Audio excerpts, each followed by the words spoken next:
And what are some conservative solutions to what the Democratic majorities are proposing regarding affordability in Albany? Well, first of all, thank you for that question.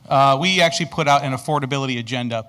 Both conferences did. And really, it's just about doing some basic things. It's about cutting the tax burden, and you can find it on our Senate Republican website, our Facebook page, and we can outline it. But the reality is, like I said, if spending more money made New York more affordable, then we should be the most affordable state in the nation, and we're not. So it is about reducing burdens on businesses. It is about reducing taxes. We actually have a tax plan that essentially would be a graduated tax plan. So look, if the working class, right now, the working class is paying a lot of the load, right? And people that are out there paying their state taxes, their property tax, not just income tax, property tax, sales tax, all those tax burdens. Our plan is to reduce all of those taxes and to make it easier and more affordable for people to live, to own a business, to raise a family. Child care is a huge issue, honestly. And this is something that the Democrats keep talking about. They want to do child care for all. Well, I'm sorry, but I don't think a hedge fund billionaire's trophy wife should have free child care. And I also don't think that someone who's not working, has no intention of working, should get free child care. The purpose of it is to make sure that people can go to work every day knowing that their child is cared for, is safe, and is learning some things. And that's our plan. We make it for the people that want to be productive members of society that cannot otherwise afford to go to work. And that is one of the key focal points for us. And I think similarly on the Assembly side, the Assembly Republican Conference has spent a lot of time preparing, and that's why I just asked to have this handed up to me, because I want to show you. It's called Fight for New York, Restoring Balance Through Common Sense. And this is it right here. I'm going to give you the website. And I'd love to see all of you pushing this out in your own messaging. It's www.nygoppolicy.com. And we look at a number of issues, affordability being the first one that we talk about, because we know that is, it's top of mind. We talk about affordability, energy, healthcare, public safety, opportunity and workforce development, and ending anti-Semitism. And under the affordability heading, we talk about plans to lower the cost of household expenses, reducing energy bills, expanding access to affordable health care, preventing future tax hikes, limiting government spending, helping families with child care costs, and eliminating taxes on tips, overtime, and private pensions up to $100,000. If you go to that website, you'll see all of the links to all of the bills and the legislation that we've developed to do all of those things. So it is top of mind for us, and that's one of our big focuses this year. And let me add one other thing. If we cut the fraud, waste, and abuse just in Medicaid alone, we could save taxpayers billions of dollars a year. What you saw in Minnesota is child's play compared to what's going on here in New York State, okay? I'm not gonna go on because we have our time is short, but this is not just me saying it, it's not just Republicans, it's good government groups like the Empire Center. It's Tom DiNapoli, who last I knew wasn't a Republican, that's actually line itemed all the things that are fraudulent. And why is this continuing on? Because the governor and the Democrats, this is how they launder campaign donations. You defraud the people with taxpayer dollars, and then you write donation checks. That's what's going on, folks, and that needs to end. That's why the obvious fraud, waste, and abuse that is right in front of the governor's face is not being addressed. This question really dealing with coming out of Long Island. Will you support a regional transportation board for Nassau and Suffolk counties? Well, since neither one of them there, here's what I'll say about the most expensive public transportation system in the world is the New York City Metro MTA. The most expensive, most corrupt. I remember when... By far. Yeah, I remember about 4 years ago, I think it was, when I'm on the finance committee in the Senate, and we were approving the new head of the MTA, and she said that she estimated that there are more than 10,000 no-show jobs in the MTA. 10,000 people that get a paycheck every day that they cannot prove exist. And what's been done about it? Nothing. almost half of the people that use the MTA don't pay for it. Okay, they jump the turnstile, they come on the bus without paying. And Mom Downey wants to do more of that. Who's going to pay that bill? Long Island's going to pay that bill. Everyone else within the MTA region is going to pay that bill. So yes, there should be a separate authority. And if New York City wants to let crime and corruption and fraud impact their transportation system every day, that's on them. Okay, all right. America was founded on the basic principle of enabling citizens to petition grievances. Is there any provision in the New York State Constitution to allow for grassroots initiatives resulting in a statewide referenda? That question may be more controversial than we first think. So there's two sides to this story. It is very, very difficult to get a public referendum, essentially. Typically, they're constitutional. They're not laws, but they're changes to the New York State Constitution. Mary Beth can probably know about this more, but what the problem is that you look at California, where everything goes to referendum, and it's made a mess there as well. So there's two sides to that story. Yeah, and here in New York, we need legislation passed in 2 consecutive legislative sessions to then put it on the ballot. And for example, we had one, it might have predated you, the one about if someone a member is convicted of a crime, they get their pension stripped or something like that. That was one that we supported. We had some that went on. We had like 5 one year that went on, some having to do with election law changes. And I think that because our collective ground game was so good and we had common sense on our side, we actually beat down some of those changes and absolutely floored the Democrats. They couldn't believe that we did it. And so there is a way to do it, but you've got to get the bill passed, the legislation passed in 2 consecutive sessions in order to then get it on the ballot. And that's a hard process. And there is no grassroots, like you circulate a petition, get X amount of signatures, right, and that goes on the ballot. That does not exist in New York. I mean, they do not want the people making decisions. But we also know with representative government, if it's a grassroots organization and you're approaching a member of the legislature, we can then draft that legislation and introduce it. And we do. We, of course, have to work across the aisle to get it through because of the numbers that we gave you at the beginning. Just the fact. Yeah. All right, this next one came in as a comment, but like Jeopardy, we're only receiving questions, so let me rephrase it. Could Saratoga County love Mary Beth any more than they already do? Okay. All right. Is that you, Tom Sarton? Thank you. All right. Sam, that was you. All right. Next question. What is the possibility of getting relief on the electric school bus mandate? Oh, boy.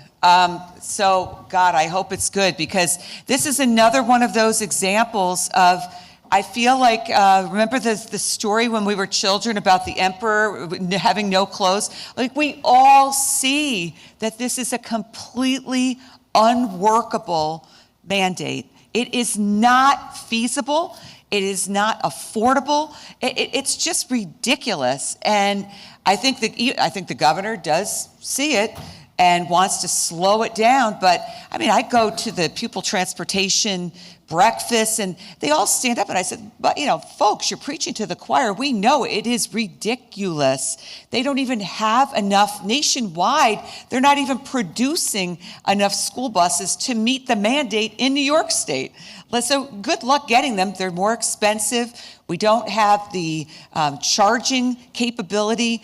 It's going to blow our our school budgets. They're going to have school budgets going down, and the school districts know it.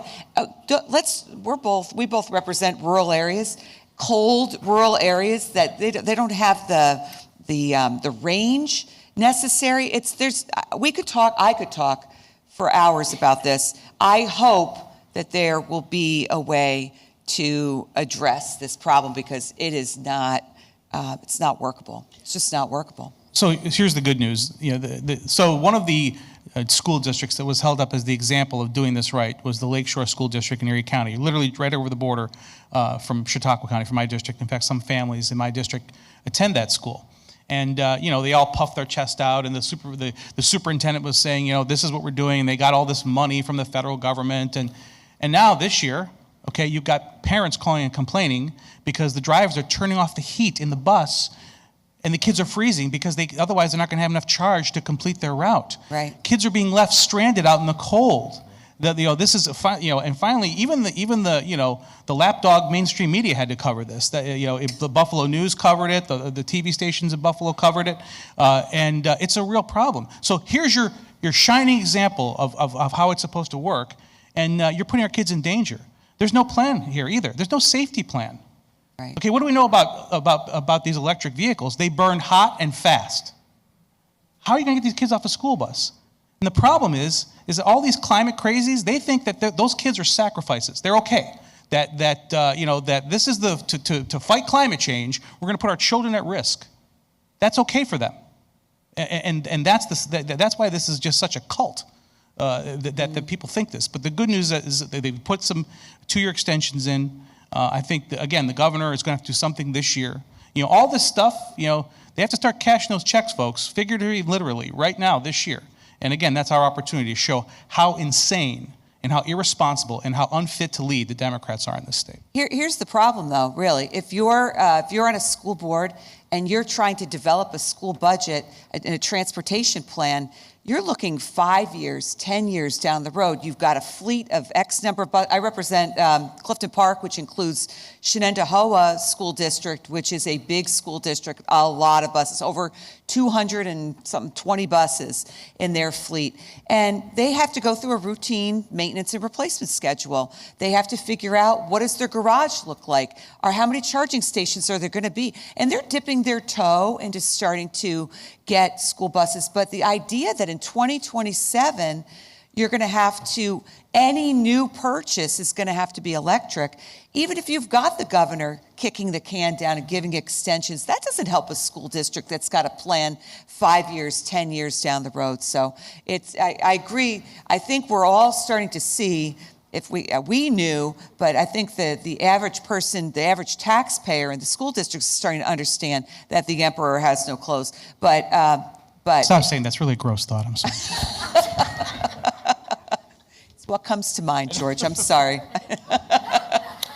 All right, this final question comes from Ever the Optimist user, Ever the Optimist 7890.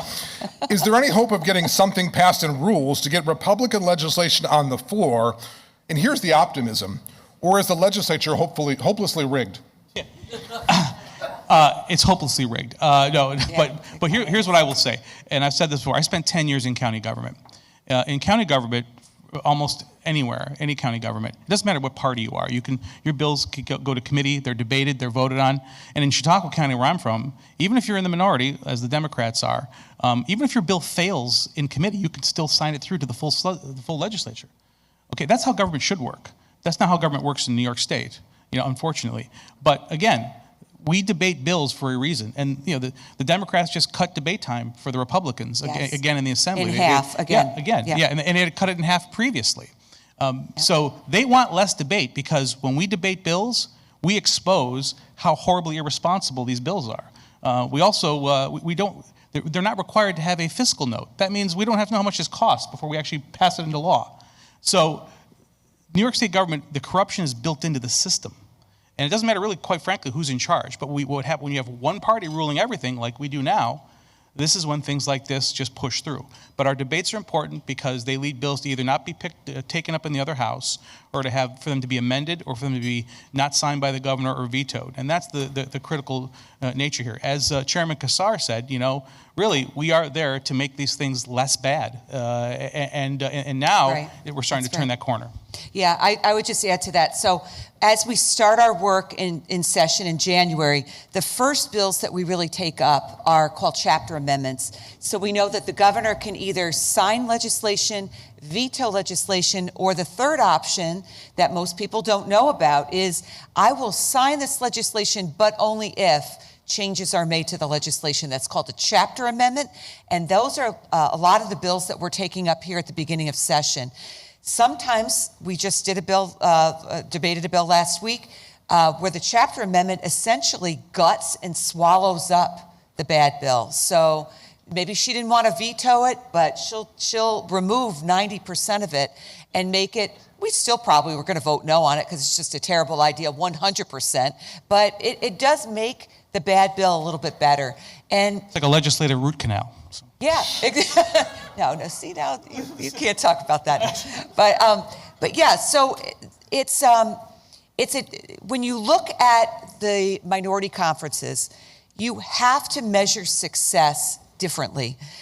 They recently did an article in the Times Union saying that who was the most productive area member of the Assembly, and all they were doing was counting the number of bills that were passed. You can't measure members of the minority party with that success rate. You just can't. I won't get as many bills passed as a member of the majority. I can get them done if I partner with like-minded, more moderate people, and there are just a handful left that I can work with on the majority side. But you can get if you don't care who gets the credit, if you don't get allowed to go to the bill signing, which happened to me with bills that I was able to get passed last session that I thought were important. The Red Room would not accommodate me to be able to go to the bill signing. So, okay, fine. I don't get credit for having pushed legislation that I think will save lives. That's okay. If you don't care who gets the credit, you can still get the work done. And I'm charged up because I don't care if I get only 2 hours to debate something instead of 4 hours. Well, then that just means that I'm going to have to be more efficient. I'm going to have to hit my points in a much more concise manner. I'm going to have to reach out to members of my own conference that are experts in the subject matter and get them up on their feet and have them add their voices. And you know what? I'm going to look over to the other side of the aisle and I'm going to see a lot of empty chairs because guess what? They can just swipe in with their cards, get into the voting base, and they leave. I see people on the Democrat side rolling up with their luggage, swiping in for session for that day where they will be recorded as an automatic vote and on the side of their party. And get paid for that day. And get paid for that day.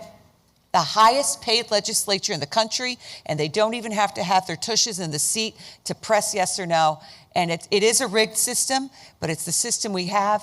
And I know that Senator Borrello and I and the members of our conferences respectively are going to do our utmost to make sure that we make our points and that we fight the good fight, and we're going to be happy warriors because that's the only way that we can do it. That's why she's a great floor leader. Yep. Great floor leader.